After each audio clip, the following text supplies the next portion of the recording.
하나님 말씀은 유다서 1장 17절로 21절입니다. 사랑받은 자들아, 너희는 우리 주 예수 그리스도의 사도들에 의하여 미리 말해진 그 말들을 기억하라. 그들이 너에게 말하기를 그때의 마지막에 자기들이 경건하지 않은 정욕대로 행하며 조롱하는 자들이 있으리라 하였나니, 이 사람들은 분열을 일으키는 자들이며 손에 속한 자들이며 영이 없는 자들이니라. 사랑받은 자들아, 너희는 너희의 지극히 거룩한 믿음 위에 자신들을 세우며 성령으로 기도하며 영생에 이르도록 우리 주 예수 그리스도의 긍휼을 기다리며 하나님의 사랑 안에서 자신들을 지키라. 오늘 말씀을 가지고 보울뿐인 사도신경 바로 써야 영벌 면제라는 제목으로 말씀을 나누겠습니다. 한국교회는 사도신경으로 둘로 나눠진다고 볼 수 있습니다. 사도신경을 하는 교회, 사도신경을 해서는 안 된다는 교회, 이렇게 나눠지고 있죠. 그도 그럴 것이 사도신경이라고 하는 것이 사도의 신경이 아니기 때문에 그렇습니다.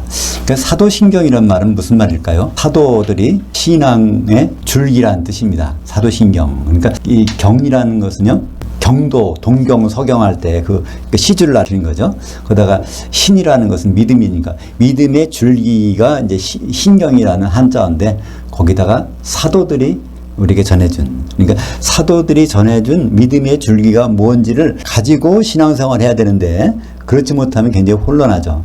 근데 사도들의 믿음의 줄기가 과연 사도신경인가? 전통적인 사도신경은 그렇지 않습니다. 전능하사 선지를 만드신 하나님 아버지를 내가 믿사오며 이렇게 쭉 나가는 거 있잖아요. 그게 사도들이 죽은 다음에 훨씬 이후에, 그러니까 2세기경부터 그런 말이 있었다가 8세기에 그게 완성된 거니까 사도들은 그게 있는지 없는지도 모르는 거죠. 그러니까 그것은 필요 없는 것이다, 이렇게 생각하고 안 하는 데도 있습니다. 근데 그게 안 하면 그게 대수일까요? 사도들이 뭘 가지고 우리에게 믿음을 전했는지 그걸 모른다면 우리 신앙이 길잡이가 없는 것입니다. 그러니까 얼마나 우리가 위험한 데에 처했는지를 모르는 것이죠. 오늘 말씀에 보면 유다서 1장 17절에 사랑받은 자들아, 너희는 우리 주 예수 그리스도의 사도들에 의하여 미리 말해진 그 말들을 기억하라. 사도들의 말들을 기억해야 되는데, 특별히 무슨 말했냐면, 이제 앞으로 마지막 때가 되면 그들이 경건하지 않은 정욕대로 행하며 조롱하는 자들이 있다는 거예요. 조롱하는 것은 성경에 딱 두 군데 나옵니다. 여기 유다서하고 베드로후서에 나오는데, 사도들이 한 말들을 비웃는 사람들이 나온다는 거예요.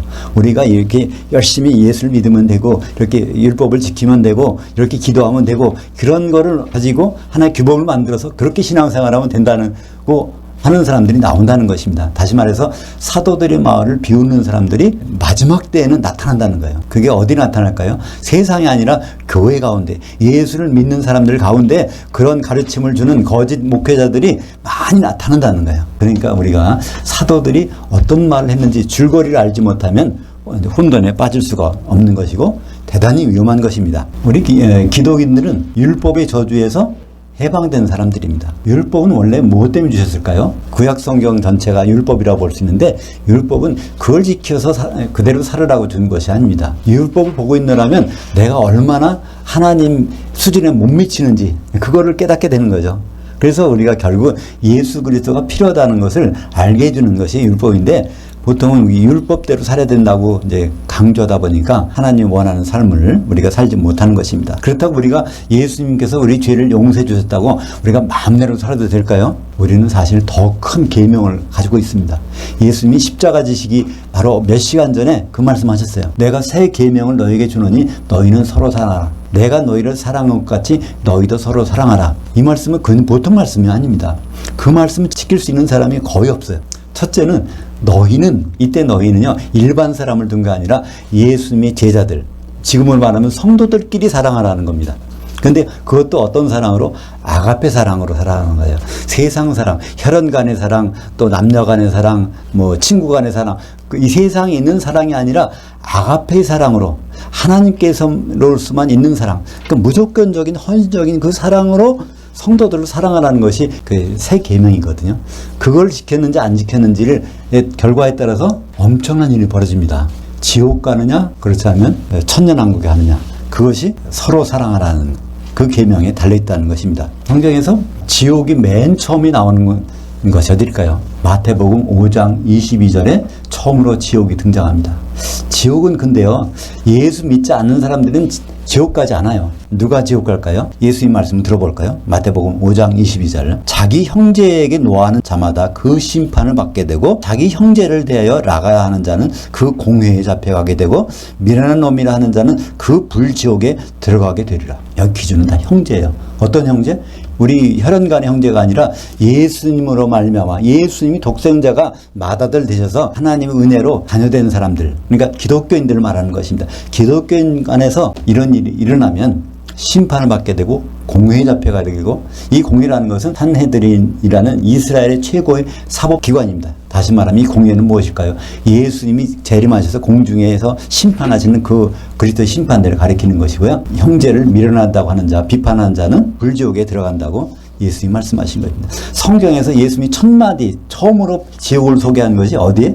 형제 사랑을 못하는 그 사람들이 지옥 간다는 것을 예수님이 말씀하셨는데, 우리는 보통 듣잖아요. 예수 믿으세요. 안 믿으면 지옥 갑니다. 이 말은 예수님 말과는 전혀 동떨어진 말을 우리는 전도란 미명 아래 우리는 그런 말을 하고 다니잖아요. 그게 성경에 그대로 되어 있는지 안 되는지를 확인도 안 해보고, 목사님이 이렇게 말씀하시니까 그렇대. 예수 안 믿으면 지옥 간대. 이게 아니잖아요. 그죠?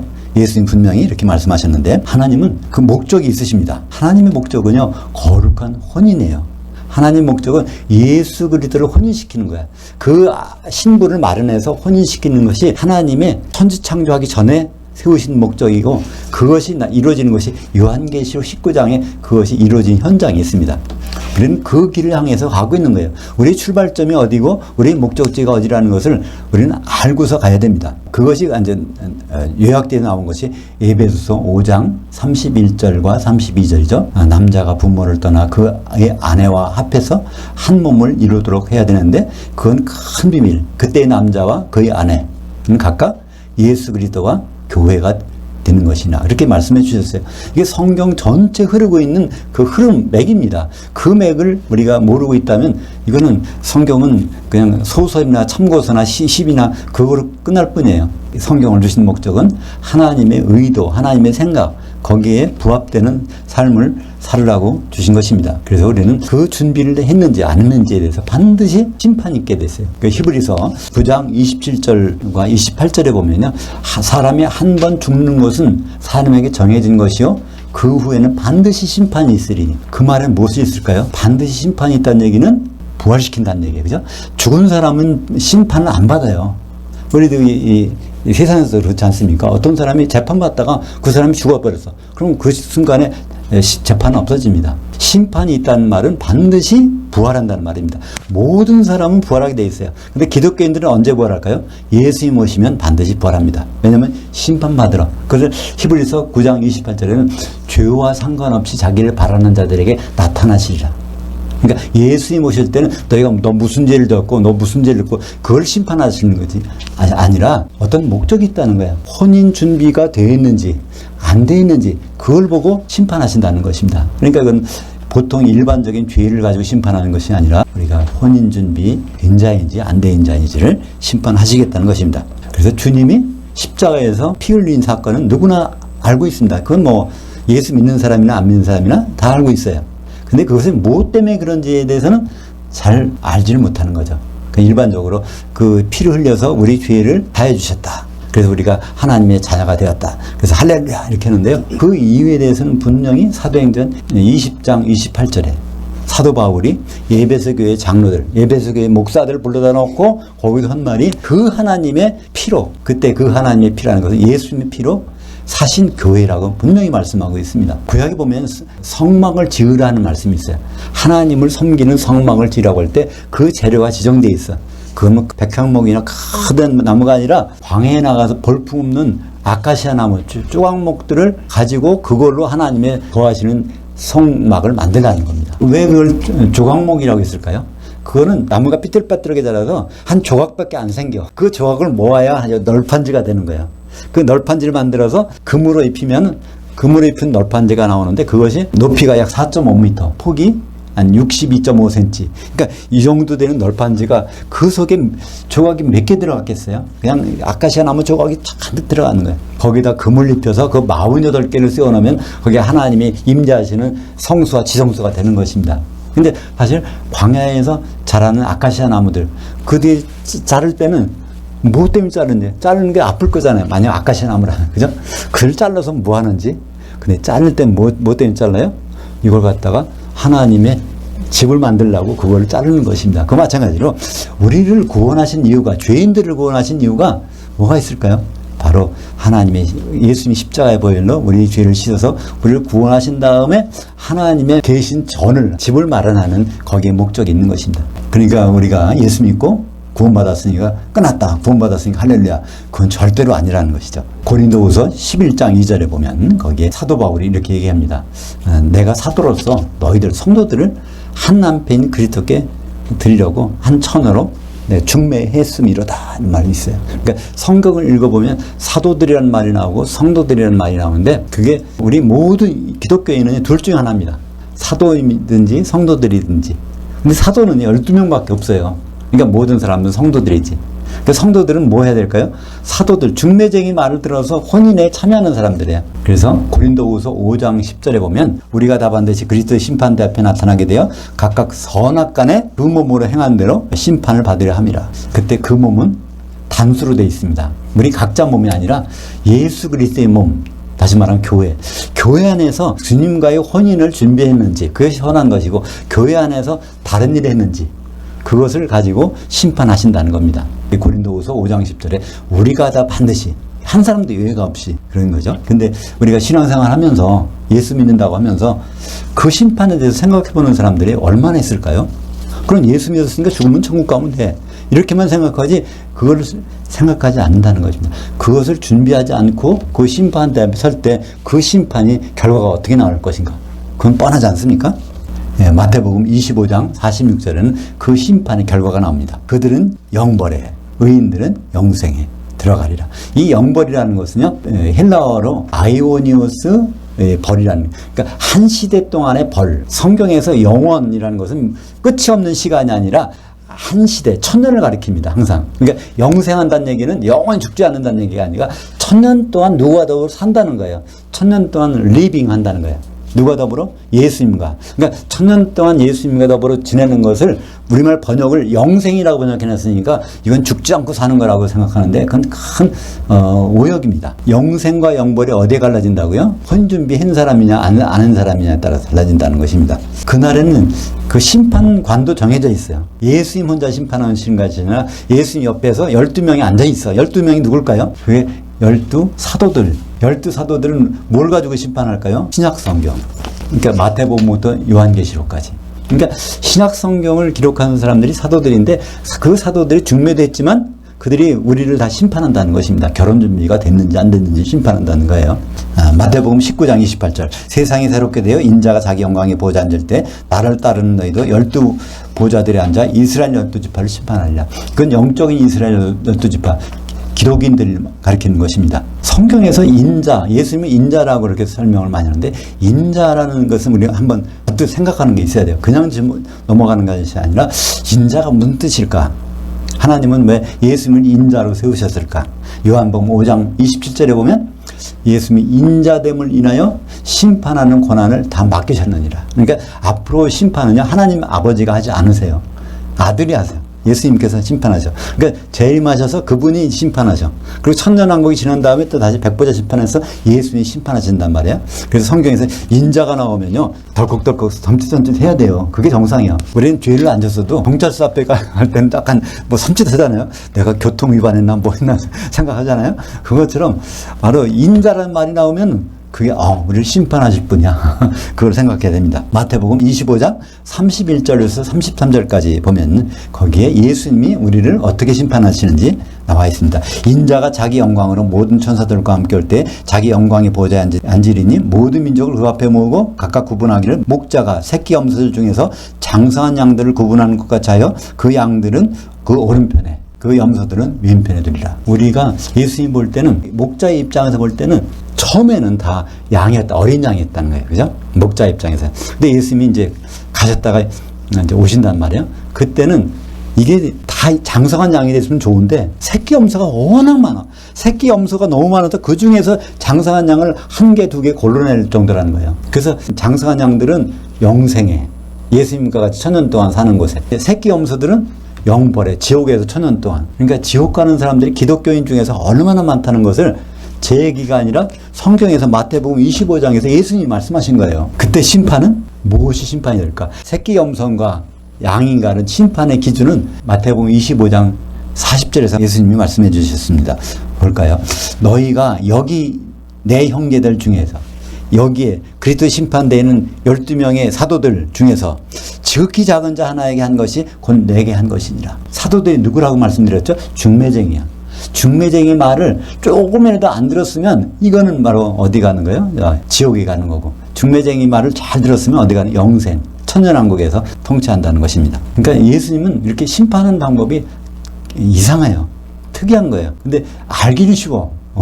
그러니까 우리가 사도들의 꼴을 잘 먹고 양으로 남아있으면은 이거는 천년왕국에 들어가고, 사도들 꼴을 먹지 않고 염소가 되면, 염소의 특징이 뭘까요? 염소는요, 목자가 이끄는 대로 하지 않고 이것저것 다 먹어요. 염소가 한번 지나간 자리는요, 거기는 그냥 풀 한 폭이 남아있지가 않아요. 에콰도르, 태평양의 변에 붙은 그 적도 부근에 있는 나라가 에콰도르인데, 에콰도르에는 그 갈라파고 제도라는 곳이 있습니다. 제가 거기 가봤더니, 거기에 섬에, 어떤 섬에는요, 먼지가 구름처럼 일어나는 게 있어. 저게 뭐냐고 물어봤더니, 가이드한테 물어봤더니, 저게 염소떼가 지나가는 자리라는 거예요. 거기 원래 염소가 없었는데, 해적이 거기에서 염소를 풀어놨는데, 그 염소가 그 새끼를 쳐가지고, 그 염소가 번식해서, 거기 나는 거는 풀이란 풀, 뭐는 다 먹는다는 거예요. 나무, 이런 것들을 다. 그래서 거기 염소를 잡는 사람들이 상금을 준다고. 그러니까 염소가, 여기서, 그러니까 염소라는 것은요, 이 복음만을 먹지 않고 이것저것 다 해가지고, 커진 사람들을 예수님 보시기에는 염소하는 겁니다. 그리고 사도들의 말만을 잘 먹은 사람, 예수님 보시기에는 장성한 양이라는 거예요. 그것이 우리가 사도들을 다시 봐야 되는, 오늘 우리가 사도신경을 생각하는 이유입니다. 제목처럼 허울뿐인 사도신경 바로 써야 영벌 면제. 그러니까 사도신경이라고 만들어 놓은 거, 그건 사도가 만드는 것도 아닌데 그걸 가지고 했다는 아무 의미가 없다는 거예요. 진짜 사도들이 한 말이 그 줄기가 뭔지, 신약성경을 한꺼번에 갖고 다닐 수 없으니까 그중에 신약성경의 골자만 모아서 있는 것을 항상 가지고 다니고, 그래야 장성한 양으로 된다는 거예요. 한국교회는 예수님이 지상명령을 크게 오해합니다. 우리는 보통 그런 말을 안 듣죠. 예수 믿는 사람들이 가장 필요한 것은 전도라고 그러죠. 복음전도다. 그 말이 어디서 나왔을까요? 마태복음 28장 19절 20절 마지막에, 마태복음 마지막에 있는 걸 보면 나옵니다. 그러므로 너희는 가면서 아버지와 아들과 성령의 이름 안으로 잠기게 하고 내가 너에게 분부한 모든 것을 지키도록 가르침으로써 모든 민족들을 내 제자로 삼으라. 이 말인데 거기 너희라는 사람이 나오고 또 그 말씀을 받는 사람이 나오는데, 너희는요, 우리가 아닙니다. 성도들이 아니에요. 사도들이에요. 12사도에게, 그러니까 사도들에게 말씀하신 거고, 거기서 제자들 삼으라고 할 때 제자 되는 사람들이 성도들입니다. 그러니까 사도의 일과 성도의 일은 완전히 구분된 거예요. 사도의 일은 중매쟁이고, 성도의 일은 이제 혼인 준비해갖고 예수님과 혼인해야 되는 그 처지인데, 우리는 이것을 혼돈해갖고 내가 말씀 전해야 된다 이렇게 하는 거예요. 예수님은 그 말씀을 누구한테 시킨 걸까요? 안 시켰어요. 잘못하면 큰일 나니까. 복음이라고 전하는 사람들이 제대로 알지도 못하고 전하면은 그게 어떻게 되겠어요? 그러니까 길에서 모르는 사람한테 길을 안내받으면 그게 어떻게 되겠어요? 그러니까 예수님은 그 말씀을 사도들에게만 맡겼습니다. 이 복음 선포는 사도들에게 맡겨서, 지금 전 세계에 이 사도들의 글이 안 들어간 데가 없어요. 원하면은 자기 언어로 다 볼 수가 있어. 전도 안 해도, 믿으라고 전도 안 해도 볼 수가 있어요. 중요한 것은 그 사도들의 말을 잘 받아들이는 사람이 있느냐 없느냐, 그것이 가장 문제인 것입니다. 사도들 일과 성도들 일을 구분해 주신 요한복음 17장 20절과 21절을 보겠습니다. 내가 비옵는 것은 이 사람들, 사도들만을 위한 것이 아니요, 또 그들의 말로 말미암아, 사도들의 말로 말미암아 나를 향하여 믿는 사람들. 여기 중요한 단어가 향하여입니다. 예수님을 그냥 믿으면 안 돼요. 예수님을 반드시 향하여 믿어야 돼. 이 향하여라는 전치사, 에이스라는 헬라어 전치사는요, 목적을 나타내는 전치사, 변화를 나타내는 전치사. 예수님 모습이 어떻게 변할까? 예수님이 2000년 전에 이렇게 오셨는데 앞으로 올 때는 무슨 모습으로 오실까? 이것을 기대하면서 믿는 사람. 그러니까 결국은 예수님을 향하여 믿는다면 예수님이 뭐로 오신다는 걸 알 수 있을까요? 결혼하러 신랑으로 오신다는 걸 알 수 있는 것입니다. 근데 번역마다 예수를 향하여 믿는다는 번역이 빠지고 예수를 믿는다고만, 아, 예수님이 2000년 십자가 달리셨어? 그분이 오실 거야? 이것만 믿지 예수님을 향하여 믿지는 않는 것입니다. 근데 예수님을 향하여 믿는 사람들을 위해서 예수님은 십자가 지시기 전에 기도하셨습니다. 그것은 다른 말로 성도들이죠. 근데 그 이유가 그들도 다 하나가 되어, 성도들이 하나가 되어, 한 몸이 되어 내가 이제 그 안에 있기 위해서 그렇게 함이니라, 이 말씀을 하고 있는 것입니다. 이것은 요한계시록에 보면 어린 양의 신부 새 예루살렘, 그 새 예루살렘에 속에 들어가 봤더니 거기 성전 대신에 어린 양이 거기 계시다는 거예요. 그러니까 바로 이 새 예루살렘 성은요, 한 개의 보석으로 되어 있는데 수정같이 맑은 벽옥으로 되어 있다고 그래요. 지금으로 말하면 다이아몬드 같은 걸 거예요. 그 하나의 보석으로 되어 있는데 거기에 어린 양이 계셔. 신랑이 계시단 말이에요. 근데 이게 한 보석이라는 말은 무슨 말일까요? 이게 다 따로 떨어졌는데, 하나님이 자녀가 이제 따로 떨어졌는데 그 중에서 이게 성령으로 하나가 된 모습을 나타내고 있는 것입니다. 그래서 사도들이 성도들에게 부탁한 말이 있어요. 그걸 요약하면 베드로후서 3장 3절에 보면 그것은 주님은 반드시 재림하신다. 주님은 반드시 심판하신다. 그겁니다. 재림과 심판. 왜 재림과 심판이 있어야 될까요? 예수님이 혼인하셔야 되니까. 혼인하려면 신랑이 오셔야 되니까. 그리고 혼인하려면 뭐가 있어야 돼요? 신부감이 제대로 준비가 돼야 되니까. 그 재림과 심판이 반드시 있어야 되는 것입니다. 그래서 베드로전서 3장 3절부터 7절까지 보면 3장 3절 보겠습니다. 먼저 이것을 알지니 말세에 조롱하는 자들이 와서 자기의 정욕을 따라 행하며 조롱하여 이르기를 주께서 강림하신다는 약속이 어디 있느냐. 여기 조롱이라는 단어가 유다서와 베드로후서에만 나오는 특별한 단어인데요. 이거는 사도들의 말을 우습게 여기고 자기들 나름대로 교리를 만들어 가지고 이걸 전한다는 얘기예요. 구약의 뭐 율법을 가지고 한다든지 신약의 뭐 나름대로 한다든지 사도들의 말을 제껴놓고 한다는 얘기입니다. 그래서 거기서 나오는 것이 예수 그리스도께서 강림하신다는 약속이 어디 있냐 이렇게 한다는 거예요. 그리고 또 두 번째는 베드로후서 3장 7절에 보면 이제 하늘과 땅은 그 동일한 말씀으로 불사르기 위하여 보호하신 바 되어 경건하지 아니한 사람들의 심판과 멸망의 날까지 보존하여 두신 것이라. 앞으로는 반드시 주님이 오시고 심판하시는 것이 사도들이 한 말인데 그 말을 이제 누가? 목회자들이 그 말을 무시한다는 거예요. 주님이 오신다는 말을 별로 무시하는 거예요. 또 주님 오셔서 심판하신다는 몰래 우리 죄가 다 용서받았으니까 우리는 다시 심판이 없어. 죽으면 천국 갈 거야. 이렇게 말하는 것이 사도들의 말을 조롱하는 자들이 나타난다는 것입니다. 주님의 재림과 심판은 혼인을 위해서는 반드시 필연적인 과정입니다. 마태복음 25장 1절 보면 그런데 천국은 마치 등을 들고 신랑을 맞으러 나간 열 처녀들과 같다 하리니. 그러니까 천국 생활은 어떤 생활이냐면 신랑을 기다리는 생활이에요. 신랑이 아직 안 오셨어. 지금 우리는 예수님을 기다리고 있잖아요. 근데 등을 들고, 등이라는 것은요, 잠언서 20장 27절에 보면 사람의 영은 여호와의 등불이라 사람이 깊은 속을 살피느니라. 사람의 영이 깨어나면 그때부터 성령께서 그 속에서 우리를 다 비춰주시는데, 그러니까 거듭났다는 얘기예요. 사람이 거듭나서 예수님을 기다리는 생활을 하고 있는데 이게 바로 신랑을 기다리는 생활입니다. 지금 우리는 다 신랑을 기다리는 생활이에요. 그러다 죽으면 어떻게 되죠? 죽으면 신랑이 올 때 다시 깨워요. 열 처녀가 있는데 그들도 졸며 잘세 죽었다는 얘기예요. 근데 신랑이 올 때 신랑이로다 하니까 거기서 신랑을 만나는 장면이 나와. 어디까지 올라갔을까요? 공중까지 올라가서 거기서 만나는 거예요. 그 공중까지는 다 올라갔어. 기름을 준비한 처녀나 기름이 없는 처녀나 다 올라가서 신랑을 만났는데 거기서 혼인 만찬에 들어가는 경우는 성령의 기름이 준비된 사람만 거기 들어가는 것 볼 수 있습니다. 그게 바로 그리스도의 심판대 심판하는 거예요. 죄를 가지고 내가 어떤 죄를 졌으니까 혼인 만찬에 안 가. 이게 아니라 옷을 보고 예복을 입었는지 안 입었는지 그걸 보고 심판한다는 얘기입니다.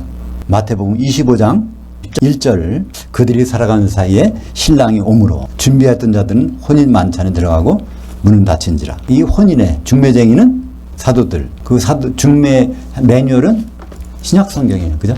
그러니까 예수님과 혼인에 성공하려면요, 이 중매 매뉴얼을 잘 봐야 돼요.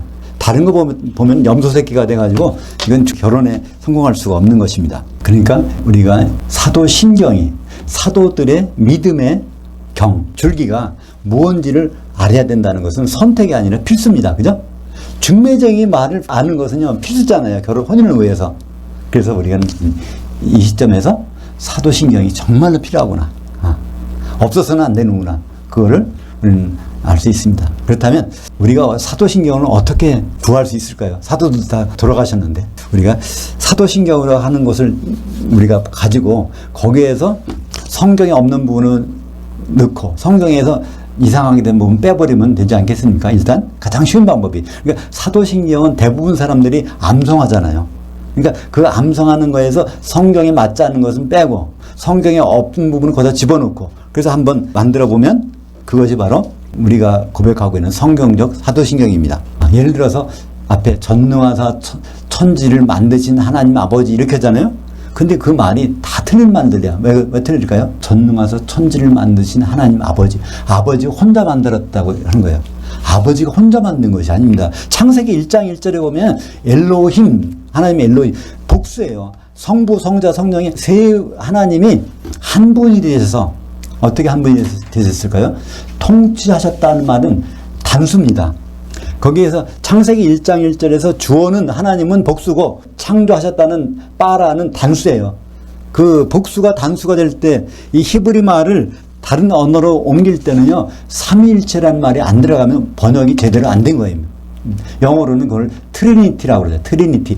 트리니티라는 말이 셋이, 유니티는 하나. 셋이 하나가 되는 하나님. 그게 바로 삼위일체 하나님이라는 거죠. 그래서 그냥 만드신 것이 아니야. 하나님은 창조하셨어요. 창조는 재료가 없는 거고 만드신 건 재료가 있는 거예요. 하나님은 창조하시기도 하고 그 다음에 엿새 동안에 그걸 만드셨습니다. 창세기 1장 1절에 보면 태초에 하나님이 하늘들과 땅을 창조하시니라. 그 다음에 1장 2절에 어떻게 됩니까? 땅이 혼돈하고 공허해져 버렸어. 이게 다 망가져 버렸어. 그러니까 6일 동안에 그걸 복구하십니다. 그러니까 한번 망가져 버리면은 다 치우고 새로 창조하시면 될 거잖아요. 그래 하나님은 재창조 안 하셨어요. 그거를 일일이 복구하신단 말이에요. 하나님은 우리가 쓸데없다고 해서 버리시는 게 아니야. 우리가 잘못하면 고쳐 쓰시려고 하나님은 하신단 말이에요. 그러니까 그것을 엿새 동안에 회복하신 것이 그것이 이제 지금 우리가 있는 이 하늘들과 땅입니다. 그런 내용을 사도신경 첫 마디부터가 성경과는 다르게 돼 있으니까 우리가 그리고 더구나 천지하면 하늘 생각하잖아요. 하늘들입니다. 영계의 하늘과 물리계의 하늘이 같이 있는 그 하늘들을 창조하셨는데 그것이 믿음의 기초라는 말이죠. 그 다음에 그 독생자를 믿는다고 하는데 독생자뿐 아니라 예수님은 어떻게 되셨어요? 독생자가 맏아들 되셨단 말이에요. 성경에 독생자라는 말이 5번 나옵니다. 요한복음 1장 14절과 18절, 또 3장 16절과 18절, 요한일서 4장 9절. 독생자가 모노게네스인데 모노게네스가 5번 나와요. 근데 맏아들도 5번 나와요. 근데 그게 우리말 번역에는 2번만 돼 있어요. 히브리서 1장 6절과 로마서 8장 29절에는 맏아들이 나와요. 단어가. 근데 다른 데 3군데 더 있습니다. 골로새서 1장 15절과 18절. 요한계시록 1장 5절에도 맏아들이라는 단어가 있는데 프로토코스라는 단어가 있는데 그걸 번역 안 했을 뿐이에요. 맏아들이라는 단어는 굉장히 중요한 단어입니다. 우리가 자격이 없는데 티오를 만들어놔서 하나님의 아들들은 티오를 만들어주셨어. 그러니까 우리가 은혜로 그 티오에 들어갈 수 있는 거예요. 그죠? 그러니까 우리 고백 가운데 그 단어가 독생자라는 단어와 맏아들이라는 단어가 들어가야 되는데 보통 사도신경에는 독생자만 있어요. 끝까지 독생자. 하나님의 외아들밖에 없어. 하나님 다른 자녀들은 없다는 얘기예요. 그 말이 안 되잖아요. 그리고 동정녀 마리아에게 나신다고 그랬잖아요. 근데 그건 마리아가 그 성스러운 여자가 아닙니다. 그게 죄인이에요. 마리아도. 그죠? 예수님은 심지어 예수님 족보를 보면요. 거기에 창녀도 있고, 뭐, 남의 아내, 무리아의 아내도 있고, 뭐, 다 많단 말이야. 예수님이 육신으로 오신다는 것이 중요한 것이지, 누구 마리아에게 나왔다는 게 중요한, 동정녀에 나왔다는 게 중요한 게 아닙니다. 그래서 심지어 갈라디아서 4장 4절에 보면요. 거기에 사도 바울은 예수님이 마리아에게서 태어났다는 걸 분명히 아는 사람인데 거기에 뭐라고 하는지 아세요? 어떤 여자에게 나시고 그랬어요. 어떤 여자에게. 마리아. 그러니까 그 마리아가 중요한 게 아니라 하나님이 우리에게 오셨다는 그 사랑이 중요하다는 거예요. 그런 거에. 그리고 본디오 빌라도의 권한을 받아서 그 예수님은 누구에게 권한을 받을지도 정해놨어. 내가 이제 예루살렘에 가면 장로들, 곧 율법을 담당한 서기관들과 바리새인들에게, 그러니까 제사장들에게 권한을 받게 될 거야. 그리고 죽고 3일 만에 살아날 거야. 예수님이 그 말씀을 3번이나 반복하셨어요. 근데 우리는 사도신경을 하면서 뭐라고 합니까? 본디오 빌라도에게 권한을 받아서 이렇게 나요. 그러니까 사도들의 말이 아닌 거. 본디오 빌라도에게 권한을 받아서 이런 걸 먹다 보면 뭐가 되겠어요? 염소 새끼가 되는 거예요. 그죠?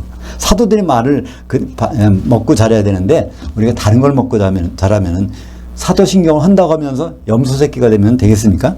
그 다음에 뭐가 나올까요? 그러니까 하늘에 오르서 하나님 우편에 계셔서 때가 되면 오신다 이렇게 했는데 하늘에 가신 목적이 있잖아요. 뭐 때문에 가셨어요? 성령을 보내시러 가셨어요. 성령을 보내주시고 그 다음에 보좌에서 우리를 위해 간구하시다가 심판하러 오시는데 누굴 심판해요? 그리스도 안에서 죽은 자와 산 자를. 그러니까 기독교인을 심판하러 오시는 거예요. 다른 세상 사람들은 언제 심판할까요? 요한계시록 20장에 나오는 백보자 심판 때. 그때는 모든 세상 사람들을 심판하지만은 예수님 재림하셔서는 공중에서 기독교인들만 심판하세요. 그리고 어디로 오세요? 공중으로. 지상으로 절대 안 오십니다. 오실 필요가 없어요. 피 흘리러 지상으로 오셨지 다음에는 공중에서. 통치도 거기서, 천년왕국도 거기서 하세요. 공중에서. 그러니까 지상 이런 내려오실 일이 없어요. 그리고 이제 보통 사도신경은 어떻게 됐죠? 성령을 믿사오면 성령이 뭐 하는 것을 믿어야 되는데 성령을 믿사오면 성령이 뭐 하시는 분? 하나 되게 하시는 것을 믿사오며 우리가 하나 돼야 되니까 예수님 오셨을 때 우리가 여러 명 있으면 그분과 혼인을 못 하잖아요. 그러니까 그 성령의 기름으로 하나가 되는 거예요. 그거를 믿어야 혼인잔치까지 가는 것이죠. 그리고 죄를 사해 주시는 걸 믿는다는데 죄를 그냥 사해 주는 게 아니에요. 고백하면 요한일서 1장 9절에 보면 고백하며 사해 주시고 우리가 몸이 다시 사는 것이 아닙니다. 영의 몸으로. 고린도전서 15장 44절에 보면 이 몸은 죽고 다시 영의 몸으로 사는 건데 그것도 보통 사도신경에는 그 말이 빠져 있어요. 그러니까 이 몸이 그냥 살아나는 거로 아니까 어떻게 합니까? 죽으면 화장하면 큰일 나는 거로 알아. 이 몸이 살아나야 되니까. 그리고 영원히 사는 것을 믿사옵나이다. 그게 아니라 누가 영원히 살아요? 이기는 자들이. 요한계시록에 보면 이기는 자들이 이 주님과 영생한다고 돼 있어요. 이기는 자들은 누가 이기는 자냐면 예수님의 일들을 끝까지 지켜보는 자. 요한계시록 2장 26절. 예수님의 일들을 끝까지 지켜보는 자는 누구예요? 예수님의 혼인잔치 만찬까지 가서 보는 자가 이기는 자라는 거예요. 이 자가 어떻게? 천년왕국에서 주님과 더불어 통치한다는 것입니다. 바로 이것이 사도들의 신앙의 줄기가 되는 것이고 우리가 그걸 꼭 붙잡고 있어야 새끼 염소가 되지 않고 장사한 양으로 되게 될 것입니다. 유다는 오늘 말씀 20절에서 21절에 세 가지를 권면하고 있어요. 한번 볼까요? 유다서 20절, 21절. 사랑받은 자들아 너희는 너희 지극히 거룩한 믿음 위에 자신들을 건축하며. 우리는 어디에 건축해야 될까요? 거룩한 믿음. 이건 내 믿음이 아니야. 그건 바로 사도들의 사도신경이라는 거예요. 그죠? 에베소서 2장 20절에 보면 사도들이 기초석에 세워져야 된다고 되어 있어요. 근데 여기 유다서에 보면 이거는 그 거룩한 믿음에 세워져야 된다고 되어 있단 말이에요.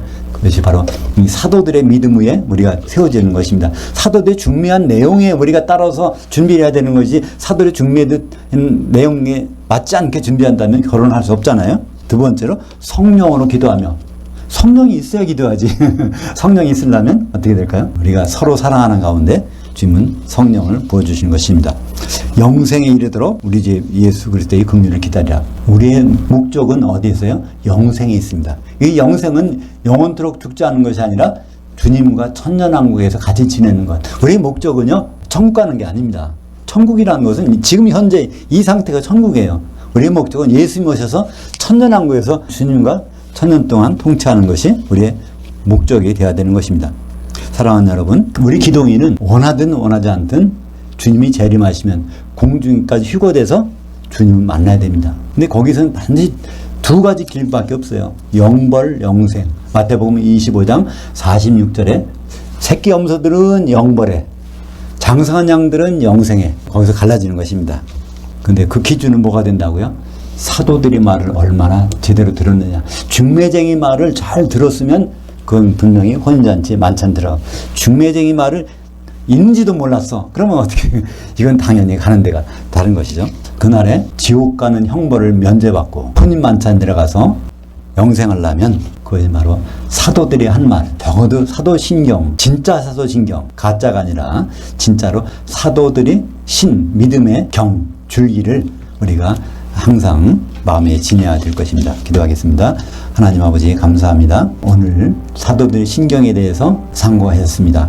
지금까지 우리가 하고 있던 사도신경은 사도들이 말이 아니라 사람들이 만들어낸 것인데 그것이 얼마나 성경에서 거리가 있는가를 우리가 살펴보았습니다. 그렇다고 사도신경을 없이는 내비게이션 없이 모르는 길을 가는 것과 같습니다. 우리에게 성경을 통해서 이 사도신경을 생각할 수 있도록 우리가 주셨사오니 항상 사도의 말을 잘 들어서 주님과 혼인하는 데 부족함이 없도록 인도하여 주시옵소서. 예수님 이름으로 기도합니다. 아멘.